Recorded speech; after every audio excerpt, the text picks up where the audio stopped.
Vacation mode on si Black Rider star Yasi Pressman. Nasa Vietnam siya sa unang araw ng taon. Sa kanyang IG post caption, sinabi ni Yasi na excited siya para sa highs and lows ng taong 2024.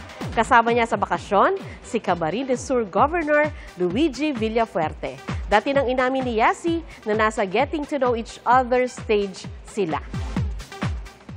Si Harleen Budol naman, marami raw natutunan sa nakaraang taon. Kabilang ang pagkakasangkot niya sa kontrobersya kasama ang magandang dilag co-star na si Rob Gomez. Nasaktan man siya sa komento ng mga basher. Magpo-focus na lang daw siya sa mga taong nakasuporta sa kanya at gagalingan sa buhay para sa kanyang pamilya.